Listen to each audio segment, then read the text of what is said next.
Oh my god, I just accidentally limped. I just accidentally I meant I meant to raise to 2, I promise. Okay, well now we have to 3-bet.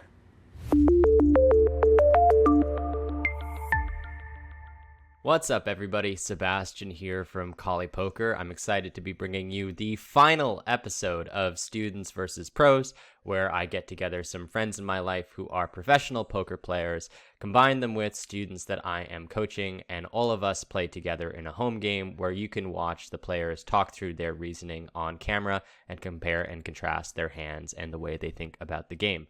So, in this episode, Alex Pinheiro, one of my friends and a fellow pro, really goes full troll mode, totally off the handle, very wild, crazy stuff ensues. So I'm looking forward to this one, and I hope you all really enjoy.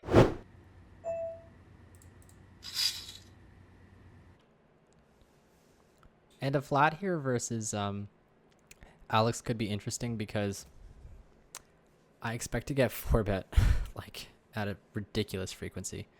And Adam, who I expect to play solid, I think cold 4-betting this hand is a little too aggressive.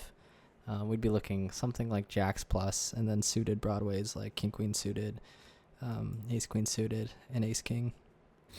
Adam hits us with a 3-bet. We've got ace 10 off. That's a pure fold, but guess what? We're 4-betting this one. Unless Sebastian ruins our plan. We're getting in here with the king 8. All right. Face a 4-bet from the in-position player here, so we'll do some calling. We'll do some 5-bet clicking. Actually, 5-bet clicking is not too good, but we could probably call some frequency or fold. Here, we're going to continue. Mix between call and fold. If we are 100 big blinds deep, then we would mix probably very little call and just mostly jam or fold. He calls. We get an amazing board for range, so yeah, we'll be quartering with range here. We're actually a bit deeper, and I'm not exactly sure how that is going to change things, but I imagine since we're not that much deeper, playing as though we're 100 big blinds deep is going to be a decent approximation of what's going on here. So we'll bet like 13 big blinds here. It's like slightly larger than quarter. We'll be calling for sure. Our combo is very barrelable. Pretty much every combo would be, since we have such a gigantic range and EV advantage on this texture in the 4-bet pot configuration, that the amount of filtering that happens after Adam calls our flop c-bet is not enough to really change the balance of power too much. So with our gut shot, we're going to barrel this one for 1/3 and then jam the river a decent amount. I think in these formations, he's not going to have too many like merge bets, so we'll mostly just be folding. He goes for the 1/3.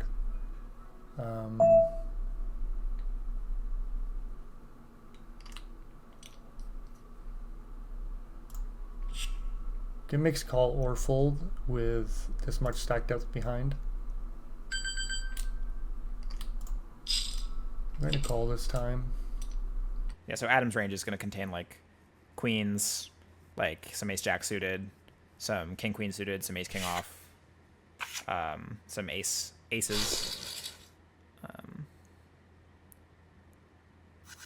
some, the occasional king-jack suited as well, things like that. After he calls river, or turn, I mean, Adam's got a pretty strong range, and I think we just have to, I think we have like an optional bluff. We'll do it this time. There's also the possibility that like he's merging, and if he's merging, then when we face a check on the river, we have like a pretty easy bet. I guess maybe not fairly easy, but we can definitely turn a hand to a bluff quite a bit. Here versus the jam, we have... Oh, okay. We'll show it for the boys. He had ace-queen. Yeah, okay. Ace-queen off. So that was a bit of an an interesting one. You know, pre-flop, I'm not exactly sticking to the script, but hey, I think you can still learn from someone who's not doing that. Revan's getting in the mix now. So we're 150 big blinds deep. I think now we're going to be 3-betting more of our suited aces than ordinarily we would. He's playing very, very loose, and I think ace-9 doesn't actually play that well. I think about ace-3, ace-4, ace-5, you do this always, and then ace-10 plus. I think with this exact combo versus a player who's definitely playing more on the splashy side, I probably want to keep the pot a little bit smaller and then 3-bet a little bit stronger. Even a hand like Jack 10 or 10-9, I would prefer. Actually, no, I still prefer to 3-bet ace-9 this deep. Ace Jack 8, I'm going to play big better check from an early position open. Very, very good board for us, but I think our hand is checkable. It's also probably bettable because from this early of a position, like our range is just going to be so strong that any hand can bet, including ones that don't really seem like they can get value. Using overbet check here, I'm not going to touch my combo. I think exploitatively, I think I do want to be overbetting this turn a little bit wider than I ordinarily would. But I think still ace-9 doesn't really fall into that category. It's a little bit too weak. Obviously, we can use a hand like ace-3 of clubs because we have more like direct equity to making the nuts rather than relative hand strength, because obviously ace-9 is better than ace-3. But I think I'd be using a hand like ace-queen, and then maybe ace-10 would be kind of the bottom of the line here for my overbet. Pocket nines is a bit of a stretch to try and show down with. I think it's probably technically possible, but yeah, I think it's possible because he's gonna just like get to the river with a bunch of give ups in the like check line. Give ups like, you know, like lower like suited connectory gappery type hands. An 8x as well is going to be beatable. So yeah, actually I like just trying to show this down. I take back my earlier comment about how it's kind of a stretch to show this hand down. As played, I'm definitely going to be overbetting now. For what it's worth, turn my overbet sizing would have been like 3-pot, and that's the reason I can't really bet this combo. As played, I definitely now want to exploitatively go very, very, very, very big. Reason for that is this player's just got very sticky on a number of occasions versus a few players, so I am going to go 3-pot on the river, which I think is just a good play. My ordinary sizing scheme is not going to contain this bet sizing. This is a pure exploit. Not only do I think that the imposition is playing quite splashy, I also think that they're going to overcall, and also I think that they're going to underbluff when I do this as well. So all roads lead to omega sizing. What do we reckon he's going to call with? 9s? 10s? Surely not. I mean, it's very likely just to be a jack at this point. And like, yeah, queen jack, king jack, jack 10, something like that. Jack 10 probably does make a better call than queen jack because I am going to bet my kind of like 10-9s, queen 10s on the turn pretty often. Bennett goes for the large overbet. Okay. Bennett's got a very big nut advantage here, so he can afford to do this with hands like pocket 8s, jack 8, ace 8. Those hands do not have to bet the turn. Obviously, he's out of position. He can check them and go for a check raise. So those are hands that I will have to bet, meaning he's got a big... Like, he's basically got the nuts when he's got those hands. I only have, like, pocket 4s. So this is a good size for him. He can afford to go very large with his value hands. At least some region of his value range.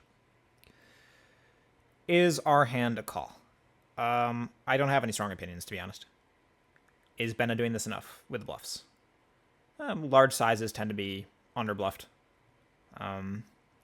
But this is a line that's very easy to... It's very easy to get to this node with air from Benna's shoes. So it's really just up to him how much he's bluffing. And I really don't know. Blocker-wise, I don't have any opinion about our hand. Plus, we're in a wide-range spot, so it doesn't matter. I'll fold it this time, though. They did tankle that time with 9s, which is good news for our bet sizing, for sure. Also, when they do see the 9 of hearts, they're going to be pretty upset because they won't assume I'm going to have value bet ace 9. Oh my god, I just accidentally limped. I just accidentally... I meant to raise to 2, I promise. Okay, well, now we have to 3-bet.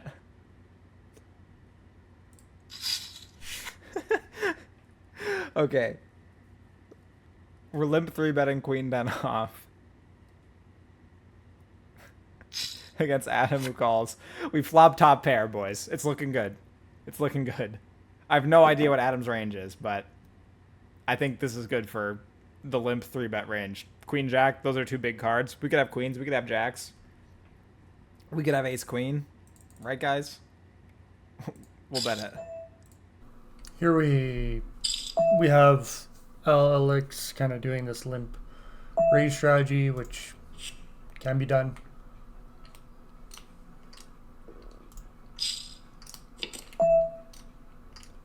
Our hand has an easy continue with top pair, backdoor, straight draw, backdoor flush draw. Okay, Adam calls. Adam calls and the turn's a 9. So I'm expecting that call to be like pretty capping on flop, but the turn kind of uncaps him because it's very possible for him to have queen 10. Although I think that's like more of a raise than a call. Though we're very deep and that hand really doesn't want to get 3-bet actually, so king 10 could easily be a call. Easily actually. We've got a barrelable hand because we've got top pair, which means you can get value from worse stuff. We've got redraw, which means we've got equity against when we're behind. I'll barrel it for half pot. I mean, it's kind of on the thin side, and I think I would maybe prefer checking this hand, but I want to play a big pot against Adam. It's a good chance that Alex might over-aggress here. Although his exact range construction is a little bit weird, right? Considering limp 3-bet, but it's likely going to be similar to what a 3-bet range looks like.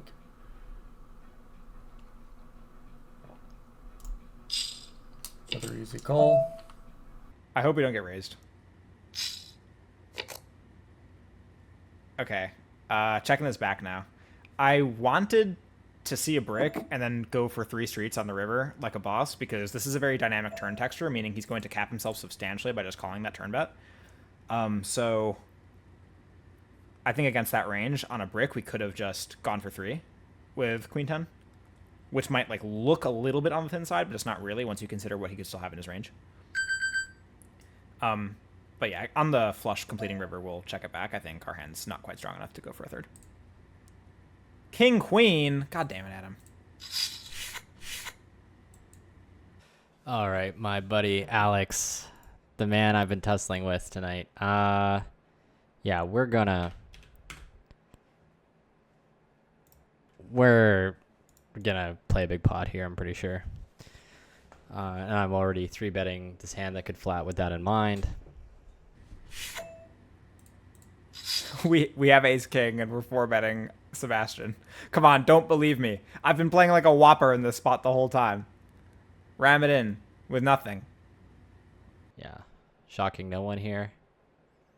And I don't even know if there's a run out where we're not just stationing incredibly hard. That might be one of them. He calls. We flop an ace. Now I don't want him to have ace jack. Okay, so we're super deep, so I don't know how this spot is really supposed to play. But I can't imagine it's too bad to go for like a smallish bet. Although it's like a dynamic texture, so that might actually want us to size up. 40% seems good.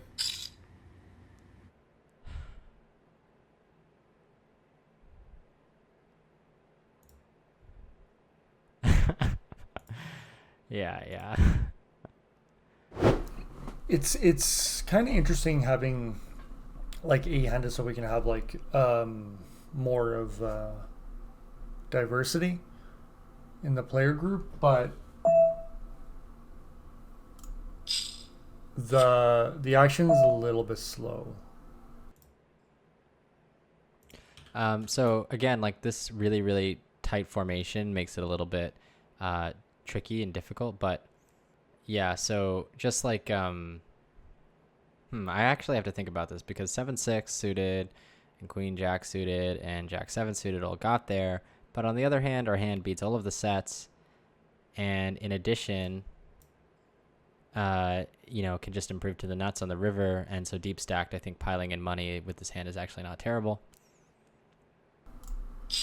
Here with the added equity, we're gonna always call. Backdoor diamonds coming in is like quite a repolarization. So Sebastian has to be somewhat careful. And, this river is kind of awkward. I think our hand is not great facing a check raise, but we are going to bet. And I think something in the vicinity of pot is not bad here. And if you were thinking about how to balance this out, you would just need to have some flushes in this size. Even straights are not really beating any value facing the check raise. I expect Queen Jack and Jack 7 and 7-6 all just to call. Facing the bet this deep. But we put lots of hands in the spot here. Jack 9, 9-8, all the sets. From an earlier position, it's going to be a little bit harder for him to over bluff here. I'm blocking some of the bluffing region with the Jack. We blocked some nutted region as well, which is like useful, but unless he's just like barreling off here with like ace queen, ace jack, ace king with a diamond, which he could lose control with frequency. So I think we should call some frequency here.